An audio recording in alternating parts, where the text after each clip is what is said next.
A LBTV, em parceria com a Edecor, está lançando uma linha exclusiva de placas adesivas para vocês colecionarem. Para você já adquirir a sua, passe aqui na descrição. E não esqueçam também de seguir a Edecor em suas redes sociais e ficarem por dentro de novos lançamentos. Fala, mestres, beleza? Thunder aqui e, como sempre, assim que termina uma temporada, a gente faz o guia dos melhores animes da temporada, e dessa vez é da temporada de primavera e abril de 2017. E nesse vídeo vocês vão descobrir os melhores animes com qualidade técnica, história, enredo, proposta e tudo mais. Os critérios estão todos aqui na tela. Quem ajudou a fazer o roteiro do vídeo foi o Igor e o Rafa, então créditos a eles também. E confiram as redes sociais deles aqui na descrição, assim como todas as redes sociais aqui do canal. Se você é novo aqui, seja muito bem-vindo e já aperta o botãozinho aqui de se inscrever para não perder nenhum vídeo. Lembrando que todos os animes que vamos trazer aqui, também fizemos um guia completo de análise deles no canal Projeto LB. Lá no Projeto LB a gente faz análise de começo de temporada, de final, notícias e tudo mais. Então se você ainda não é inscrito, também confere aqui na descrição.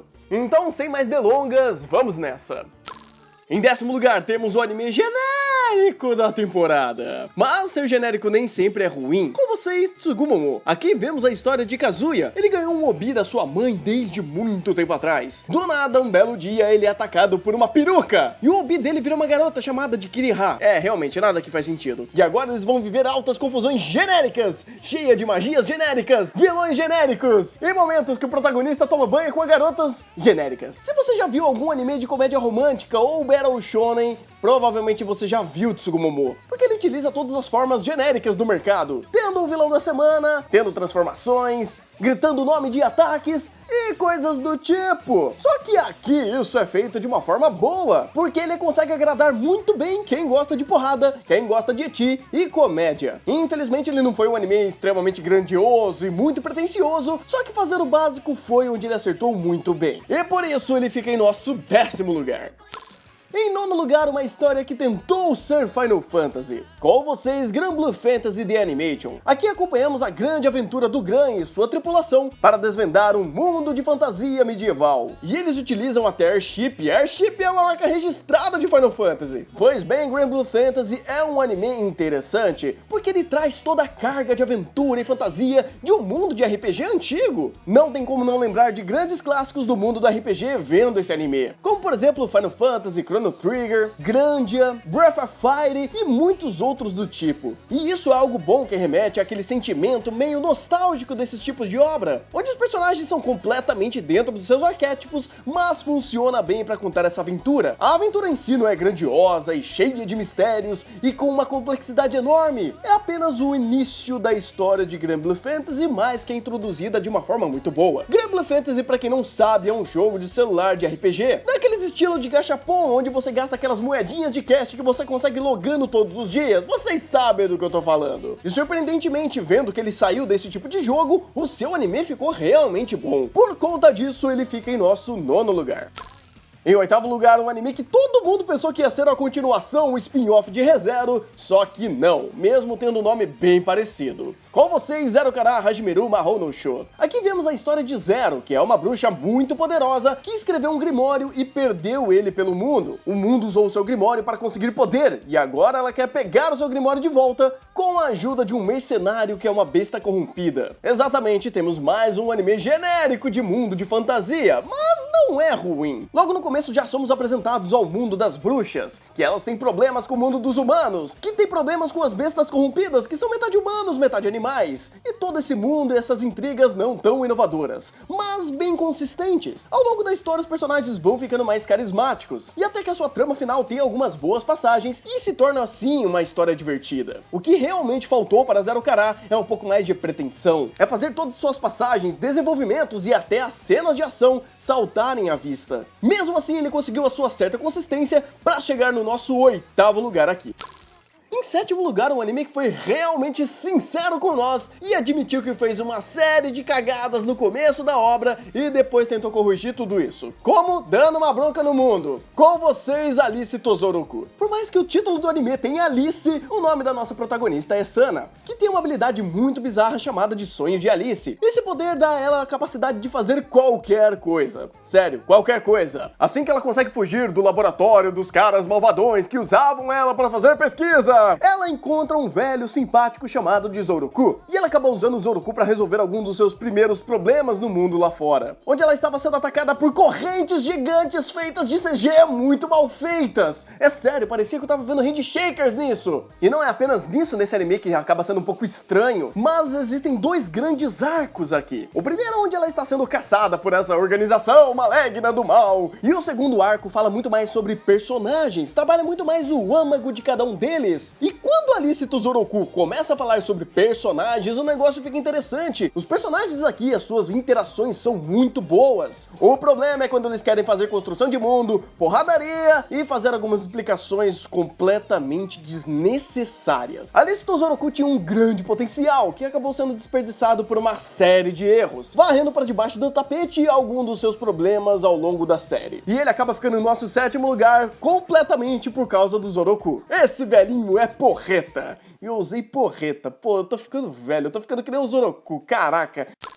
Em 6º lugar, é óbvio que a gente vai colocar Eromanga Sensei. Tem incesto na história, a piada funciona. Pera aí, Eromanga Sensei é tão ruim que nem merece ficar aqui no top? Ah, ok, então. Bem, então o nosso 6º da lista vai ser Renai Boukun! Exatamente, o nosso querido anime que vocês acompanharam comigo no Reaction está aí em 6º lugar. Renai Boukun fala sobre uma anja chamada Guri, que ela tem a Kiss Note. Exatamente, é quase a Death Note, só que ela não mata, faz coisa pior, faz você se apaixonar perdidamente por outra pessoa. Isso pode ser pior que a morte em alguns momentos, vocês sabem disso. Nisso ela conhece um tal de Seiji e acaba shippando ele com Deus e o mundo. O que seria pior, uma Death Note na mão de um psicopata ou uma Kiss Note na mão de uma Fujoshi? Esse anime é extremamente engraçado. Ele consegue fazer a comédia pela comédia, a piada pela piada e fazer coisas insanas, enquanto trabalha aí com alguns fundinhos de verdade. A sua comédia sincera e genuína, e até muito bem pensada muitas das vezes, faz esse anime ser extremamente divertido. O que pode tirar alguns pontinhos de Renai Boukun é que sua comédia começa a ficar um pouco repetitiva demais, que até que funciona bem pela sua narrativa leve. Porque se você for parar pra pensar friamente em algumas das suas resoluções, fica um pouco estranho. Até se tratando por um anime de comédia, onde tudo acaba sempre muito bem. E claro, pra corroborar com a nossa piadinha, sim, existe incesto aqui. Tá bom, não é de sangue, mas em Eromanga Sensei também não era. Então, se é pra escolher entre Eromanga Sensei e Renai Boukun, eu nem preciso dizer o que a gente escolheu, né? Em 5º lugar, sim, um anime bom que fala sobre desenvolvimento de jogos. Tá bom, o foco principal não é tanto assim desenvolver jogos, mas temos aqui Sainai Hiroine no Sodakekata.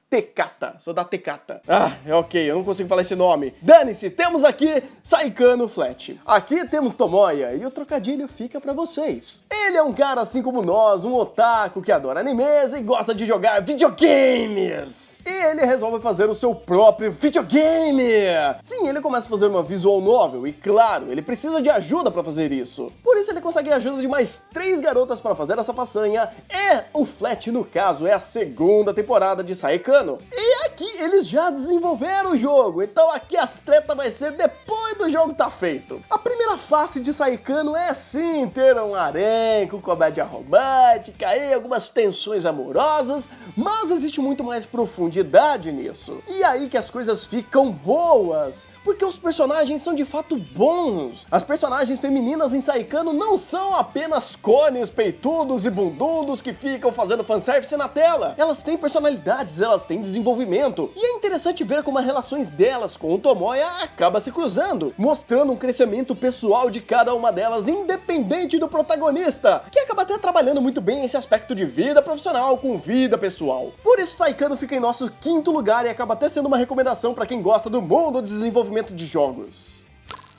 Em 4º lugar, aquele anime que é tipo Boku no Hero. Tá bom, isso é muito piada interna, mas com vocês, Little Witch Academia. O anime começa mostrando a Ako, uma garota normal, sem poderes, que quer virar uma bruxinha mágica por causa da Shari Shariô, onde a garota viu essa tal maga fazendo umas piruletas muito louca com magia e um show espetacular. E meio que ela acaba entrando de bicuda pra esse mundo de magia, vivendo em Hogwarts.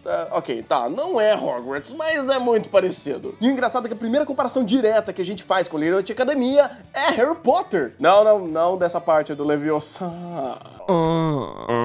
Mas porque toda a construção de mundo é muito parecida. Só que Little Witch Academia não vai muito pra esse lado, onde ele começa a mostrar muito mais um mundo fantasioso, colorido e cheio de purpurininhas, deixando apenas aquele senso místico no ar que liga essas duas obras. Os primeiros momentos de Little Witch Academia é um pouco enrolado assim, comparado, claro, com seus dois filmes, ou melhor dizendo, seus dois OVAs. Mas depois a história começa pegando tranco, os arcos começam a ser mais bem compostos e a história começa a fluir para algo um pouco maior do que a gente esperava, fazendo Little Witch Academia ser uma experiência bem gostosa. É um anime bem fofinho, bem gostosinho, que você relaxa, que você se diverte, que os seus momentos leves funcionam muito bem. E exatamente essa é a melhor qualidade de Little Witch Academia, por isso ele fica em nosso quarto lugar.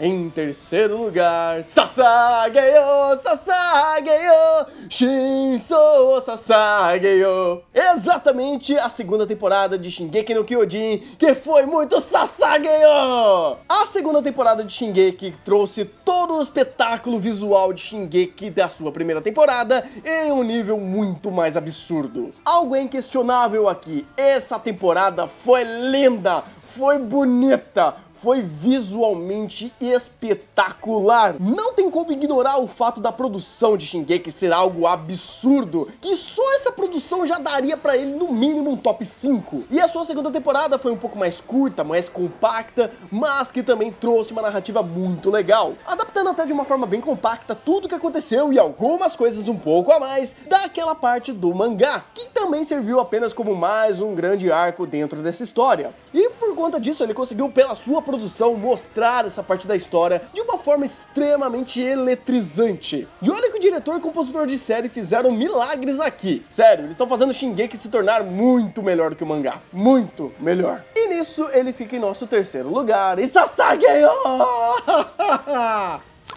Em segundo lugar, não, nem ferrando, eu não vou falar o nome inteiro desse anime. Eu apenas vou dizer que Sukasuka está em nosso segundo lugar e com muito mérito. Aqui temos um mundo pós-apocalíptico onde os humanos criaram armas letais que simplesmente dizimaram a sua própria raça, fazendo apenas outras raças humanoides viverem em ilhas flutuantes. No meio de algumas escavações ele acaba encontrando um humano e acabam despetrificando ele. Seu nome é Willen e seu novo trabalho será cuidar das armas mais poderosas desse mundo contra essas criaturas, que são fadas. Sim, fadas! Ou melhor dizendo, leprechauns, mas ainda são fadas! Ao contrário do que a gente espera de um mundo pós-apocalíptico de criaturas super poderosas, Sukasuka não trabalha exatamente isso em sua narrativa. Claro que existe um perigo iminente a todo momento aqui, mas o maior ponto de Sukasuka são seus personagens e suas tramas pessoais. Enquanto existe uma guerra instaurada no mundo, criaturas destruindo, dizimando e regaçando cidades dia após dia, o aspecto da narrativa aqui é muito mais interpessoal, mostrando muito mais os personagens fora do campo de batalha, trabalhando a parte mais humana de pessoas que teoricamente não são humanas. Toda essa fórmula de contar uma história diferente do convencional, do que geralmente é um mundo de pós-apocalíptico, de guerras e blá blá blá. Aqui o negócio é muito mais emocionante, é muito mais sobre a jornada dos personagens, é muito mais o sentimento que eles acabam criando e as conexões que eles acabam fazendo, mostrando não apenas uma obra super bem animada, super bem dirigida, mas também que é emocionalmente intensa. Por isso esse anime que vai te desidratar de dentro pra fora fica em nosso segundo lugar.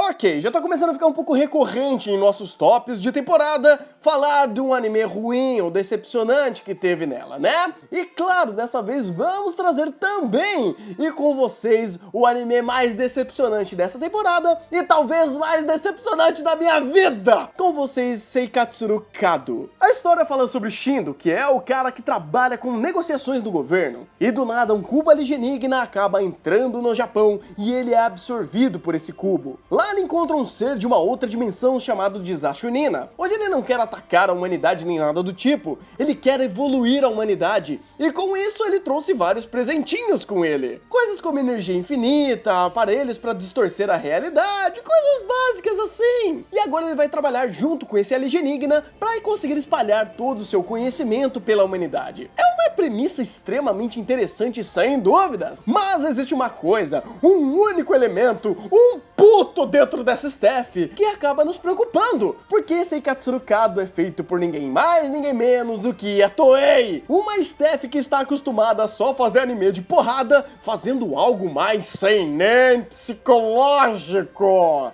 Incrivelmente, Kado tinha tudo para ser um dos melhores animes dessa temporada e até mesmo do ano. Mas se não fosse por aquele raio toetizador para destruir a obra, ele teria conseguido. Por quê? Por que Kado não funcionou? Eu vou explicar pra vocês. Porque no episódio 9, o Zashunina tira uma espada da bunda. É, exatamente, ele tira uma espada da bunda. É como se não fosse o bastante. Chega no final e eles terminam da forma mais Battle Shonen possível, com direito até ceninha do Vale do Fim do Sasuke com o Naruto. Sabe que o Sasuke começa a correr contra o Naruto, gritando Naruto, Sasuke.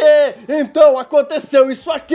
Eu não vou explicar tudo aqui, vocês confiram nossa análise de temporada aqui na descrição, que lá eu descarrego o santo nesse negócio. Mas, meus mestres, eu posso dizer sem dúvida nenhuma que Seikatsuru Kado é um dos animes mais decepcionantes que eu já vi na minha vida. E vamos pro primeiro.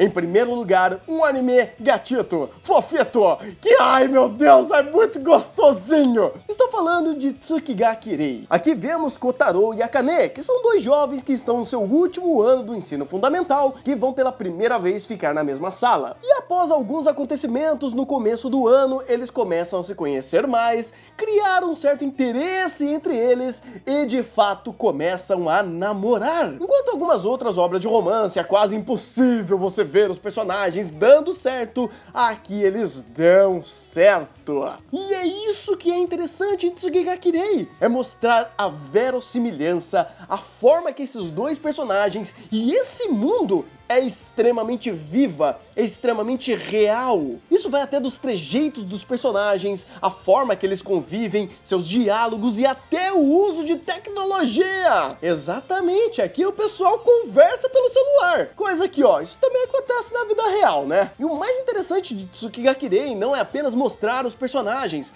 mas de fato um romance, de fato um amor, um relacionamento, um namoro. E como isso é concebido, construído, e como eles têm algumas dificuldades, e como eles acabam se juntando e fazendo o negócio andar. Sem contar que a produção em si desse anime é absurdamente boa, tanto em quesito de trilha sonora, o character design, a forma sutis dos seus movimentos, tudo aqui funciona de fato muito bem. Talvez a única coisa que tenha ficado um pouquinho no ar tenha sido alguns personagens secundários, que eles são tão carismáticos que dá muita vontade de saber muito mais sobre eles. Por conta disso, sem dúvidas que Tsukigaki Rei fica em nosso primeiro lugar dos melhores animes da temporada de abril e primavera de 2017. Agora eu quero saber a lista de vocês, então por favor deixe aqui nos comentários. Não esqueça de dar o seu joinha, compartilhar com todo mundo. Seja muito bem-vindo, se você é novo aqui, se inscreva no canal e eu vou indo nessa. Então bom anime e até o próximo vídeo.